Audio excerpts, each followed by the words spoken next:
warahmatullahi wabarakatuh. Yang terhormat kepada Bapak Fatahillah, Sarjana Hukum Magister Pendidikan, selaku dosen pengampu dari mata kuliah Konsep Dasar Pendidikan Kewarganegaraan SD, serta rekan-rekan mahasiswa sekalian yang insya Allah berbahagia. Puji syukur, marilah kita panjatkan kepada Allah Subhanahu wa Ta'ala yang telah memberikan nikmat dan hidayahnya kepada kita semua, sehingga kita bisa mengikuti perkuliahan pada hari ini. Salawat serta salam semoga tetap terlimpahkan kepada junjungan kita Nabi Muhammad Sallallahu Alaihi Wasallam yang selalu kita nantikan syafaatnya di hari akhir nanti. Baik semuanya, pada kesempatan kali ini kami dari kelompok 5 akan menyampaikan hasil analisis artikel yang berjudul Kebebasan Beragama sebagai Bagian dari Hak Asasi Manusia. Baik semuanya, yang pertama di sini saya akan menyampaikan identitas artikel yang sudah kami analisis. Yang pertama yaitu nama jurnal, Jurnal HAM, volume 10, nomor 1, halaman 353 sampai 368, tahun penerbit Juli 2019, ISSN. Yang pertama ada PISSN yaitu 1693 sampai 8704. Yang kedua ada EISSN yaitu 2579 sampai 8553. Judul artikel yang kami analisis adalah Kebebasan Beragama sebagai Bagian dari Hak Asasi Manusia. Nama penulis Victoria Hasimatupang. Selanjutnya saya akan menyampaikan abstrak dari artikel yang sudah kami analisis. Jumlah paragraf pada artikel ini di bagian abstrak yaitu ada 1, di mana pada abstrak ini disampaikan menggunakan 2 bahasa, yaitu bahasa Inggris dan bahasa Indonesia. Lalu uraian abstrak pada bagian artikel ini membahas tentang pelanggaran kebebasan beragama yang masih saja terjadi di Indonesia. Hal tersebut tentunya melanggar hak asasi manusia yang mana telah diatur pada pasal 22 Undang-Undang Nomor 39 Tahun 1999 tentang hak asasi manusia. Adapun tujuan dari penelitian ini adalah untuk menyoroti mengapa masih saja terjadi pelanggaran terhadap kebebasan beragama atau sering diistilahkan perilaku intoleransi diskriminatif yang cenderung bersifat anarkis. Dengan masih saja terjadinya peristiwa atau kasus intoleransi diskriminatif, tentunya merupakan sinyal bagi pemerintah Indonesia untuk melakukan berbagai pembenahan dan evaluasi di sektor penegakan hukum dan aparatur pemerintah.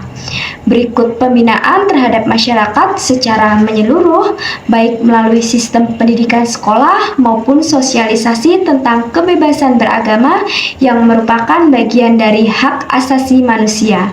Selanjutnya, isi pendahuluan pada bagian artikel ini membahas tentang masih banyaknya kasus pelanggaran HAM sepanjang tahun 2014 sampai 2018.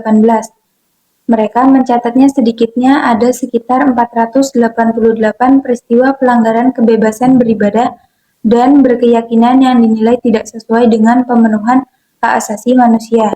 Tentu hal tersebut bertentangan dengan Undang-Undang Nomor 39 Tahun 1999 tentang hak asasi manusia.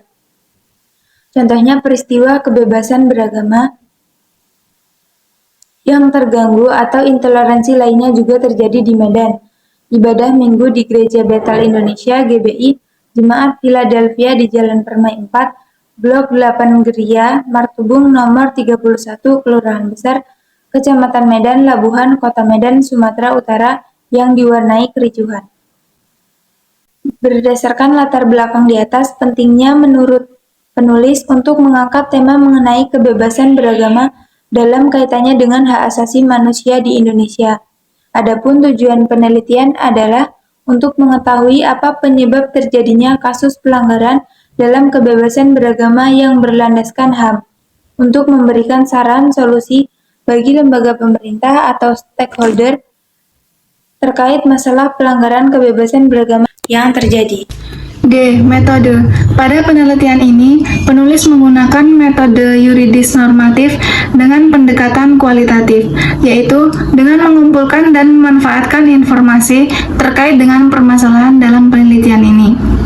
Adapun sifat penelitian ini adalah analisis deskriptif, yaitu penelitian yang menggambarkan dan menganalisis bagaimana kebebasan beragama itu adalah bagian dari hak asasi manusia.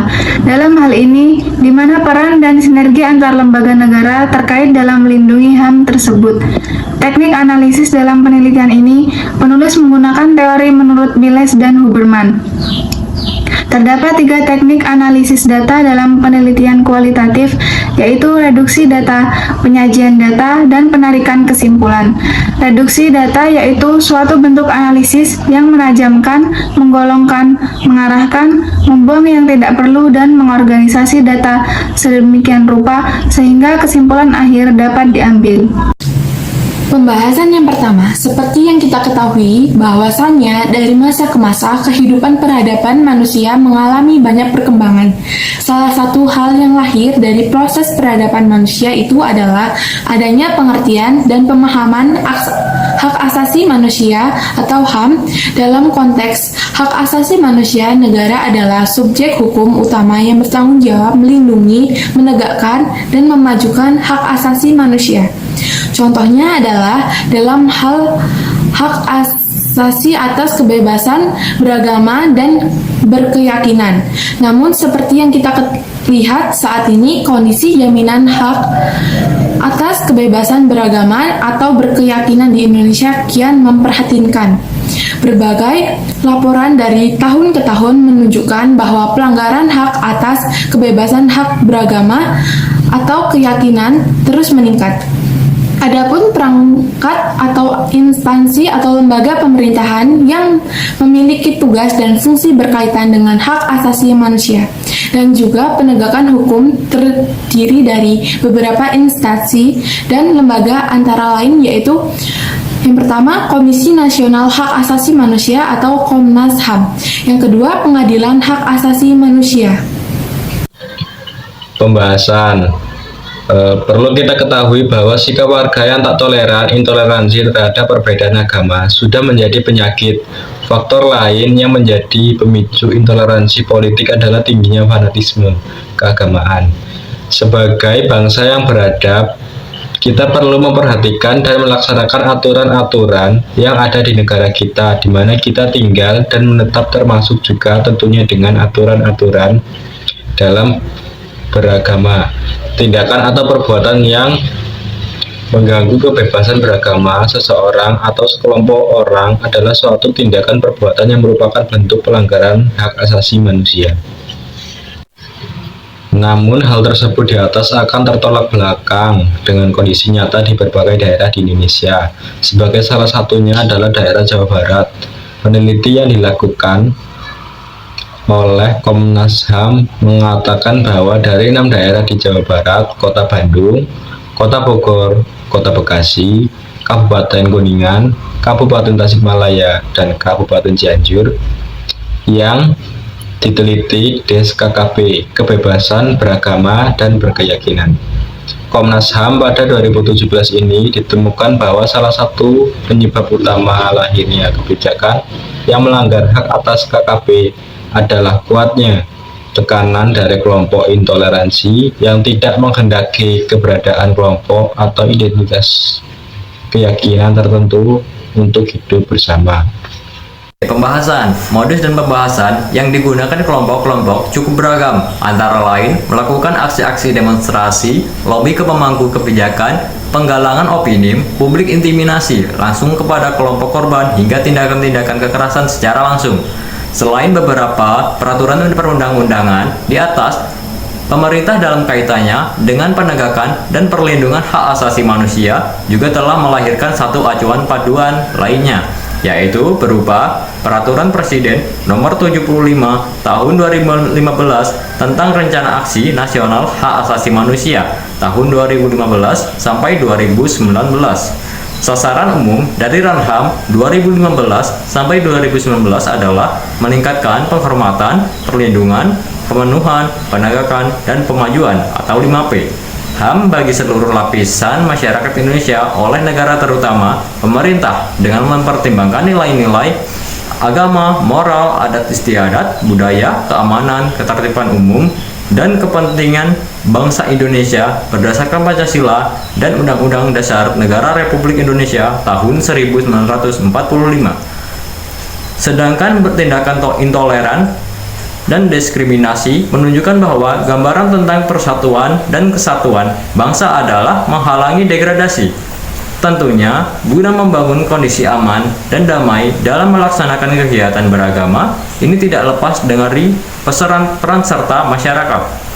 Tentunya, kita tidak ingin kehidupan berbangsa kita hanya diisi dengan konflik ideologi dengan agama, yang mana dasar agama itu sendiri adalah kerukunan dan kedamaian. Dalam dunia pendidikan di Indonesia juga melaksanakan sistem pendidikan dan menjunjung tinggi hak asasi manusia. Dunia pendidikan seyogyanya fleksibel, mengandung nilai-nilai luhur, mencerdaskan kehidupan bangsa untuk meningkatkan pemahaman tentang hak asasi manusia bagi para insan yang bergerak dalam dunia pendidikan. Komnas HAM telah menyusun buku tentang pendamping guru dalam pembelajaran HAM tingkat SMA atau SMK. Jika saja harus mengutip tentang pendamaian dalam ajaran Islam yang dalam kitab suci Al-Quran itu, dan jika mereka condong kepada perdamaian, maka condonglah kepadanya dan bertakwalah kepada Allah. Sesungguhnya Dialah yang Maha Mendengar lagi Maha Mengetahui. Al-Quran Surat An-Nahl ayat 61. Baik, untuk kesimpulan, berdasarkan artikel yang kami analisis, kesimpulan yang bisa kami ambil yaitu kurangnya perwujudan hadirnya pemerintah langsung di masyarakat dan kurangnya kesadaran masyarakat tentang hak asasi manusia dalam ruang lingkup kebebasan beragama, sehingga menyebabkan banyak kasus pelanggaran kebebasan beragama. Dengan adanya hal tersebut, aparat penegak hukum dapat memberikan perlindungan dan rasa aman bagi masyarakat. Namun, aparatur penegak hukum memiliki hambatan dalam menciptakan kondisi kerukunan dalam beragama, yaitu kurangnya pemahaman aparatur penegak hukum dan pemerintah daerah yang tidak tanggap dalam menanggapi intoleransi. Baik, untuk komentar dari artikel ini yaitu untuk kedepannya kami berharap kepada pemerintah untuk lebih memperhatikan dan lebih menegakkan hukum tentang kebebasan beragama. Kemudian, pemerintah juga perlu memberikan sosialisasi terhadap masyarakat tentang pentingnya konsep hak asasi manusia dalam kebebasan beragama. Berkat artikel ini, kami menjadi lebih paham mengenai apa itu pentingnya konsep hak asasi manusia tentang kebebasan beragama dalam kehidupan bernegara. Baik semuanya, itulah tadi penyampaian dari hasil analisis artikel dari kelompok 5. Kurang dan lebihnya kami mohon maaf. Wassalamualaikum warahmatullahi wabarakatuh.